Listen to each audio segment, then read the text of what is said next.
Mesdames et messieurs, bonjour et bienvenue à ces 13h sur Géopolis Télévision.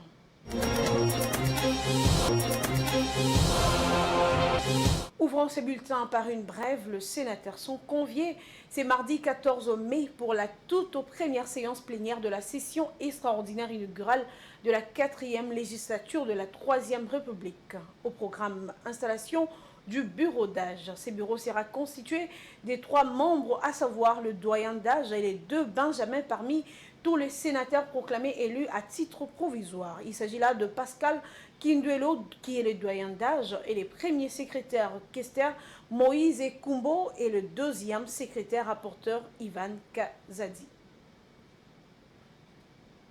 Et puis, le député national Vital Kamerhe a déposé sa candidature au poste de président du bureau de l'Assemblée nationale. C'est lundi 13 mai 2024, date prévue d'après les communiqués du bureau d'âge de cette chambre du Parlement pour la clôture de dépôt de candidatures pour différents postes au niveau du bureau définitif. Je vous propose de suivre ces commentaires d'Edouard Funda.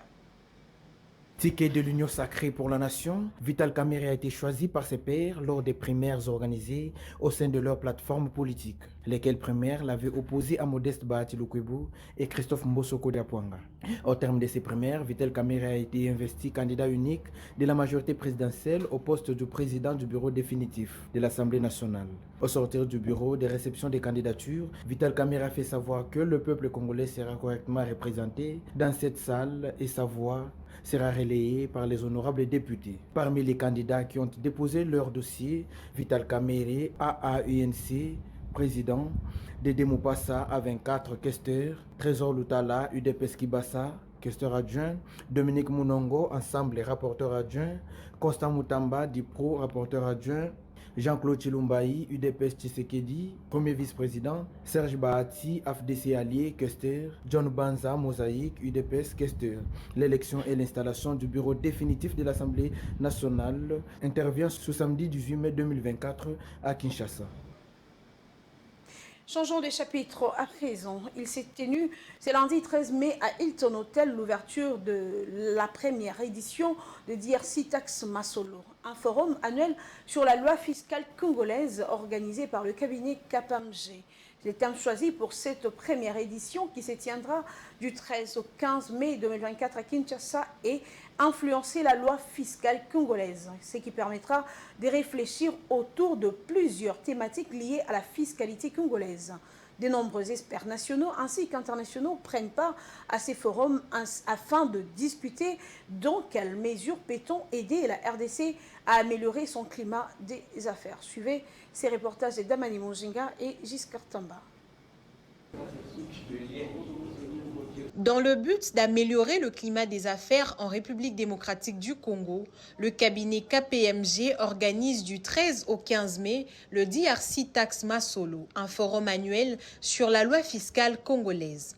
Pour cette première journée d'ouverture, auquel ont pris part des responsables des entreprises, des régies financières de la RDC et des experts, il a été question de faire le point sur la situation fiscale de la RDC, mais aussi un partage d'expériences des experts sur les réalités fiscales d'autres pays. Le DG du KPMG, Louison Kiyombo, est revenu sur les raisons de l'organisation de ce forum annuel dans un contexte où la RDC fait face à beaucoup de défis concernant la collecte des recettes fiscales. Oui, le DRC Tax Masolo est né du souci de voir rationaliser la collecte des recettes de l'État. Et comme vous l'avez suivi tout à l'heure, il y a 29 régies financières, dont 3 au niveau central et une régie par province, ce qui fait que ça en est un peu trop. Les hommes d'affaires s'en plaignent, les sociétés se trouvent un peu désemparées devant cette multiplicité de gens qui viennent collecter. Alors nous voulons faire un état des lieux pour savoir qu'est-ce qu'on peut proposer à l'État pour essayer d'améliorer la situation et accroître les recettes tout en rassurant les contribuables de la bonne qualité des contrôles qui sont faits. DRC Tax Masolo vise à mettre fin aux tracasseries fiscales, faciliter la transparence des revenus déclarés par des entreprises, mais elle permettra aussi de s'inspirer d'autres pays qui ont su accroître leur économie grâce au domaine fiscal. Ici, avec tous les experts qui sont réunis, nous voulons voir dans quelle mesure ce qu'on appelle tracasserie pourrait être évité. C'est dans ce cadre-là que tous les experts qui sont venus vont aussi, ils cherchent à faciliter, bien entendu, la transparence dans les déclarations, que les chiffres qui sont déclarés reflètent la réalité de ce que les entreprises sont en train de produire et que l'État ne puisse, l'argent qui entre, ça c'est le domaine privé de l'État, mais nous voulons aider l'État à rationaliser la collecte de ces revenus. Nous avons invité aussi, si je peux vous paraphraser, nous avons invité les DGI des autres pays. Et ils vont donner un témoignage de ce qui s'est passé dans leur pays. Et nous allons voir dans quelle mesure nous pouvons piquer les bonnes pratiques qui ont été faites ailleurs et mettre dans les recommandations afin que la situation aussi chez nous puisse être améliorée. KPMG RDC SA, membre du réseau international des cabinets d'audit et de conseil affiliés à KPMG International Limited, est une société de droit anglais exerçant dans plus de 140 pays, comptant plus de 200 000 collaborateurs dans le monde. Passons à l'international à présent. Pour assurer la sécurité alimentaire et la croissance agricole, les chefs d'État africains et l'Union africaine soulignent la nécessité de promouvoir la production locale d'engrais en Afrique, étant donné que l'agriculture est la source des substances des 70% de la population du continent. Les dirigeants africains dénoncent la dépendance du continent à l'égard du marché mondial tout en encourageant la collaboration et la coopération dans la production locale d'engrais sur le continent. Les détails avec nos confrères d'Afrique 24.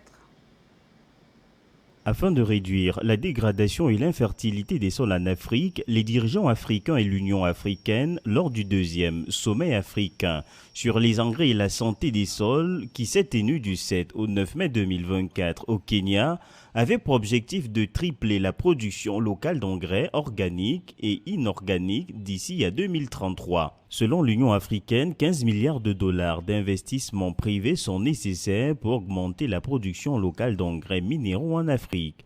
Les dirigeants africains souhaitent stimuler la croissance agricole, la productivité des sols et l'essor économique du continent.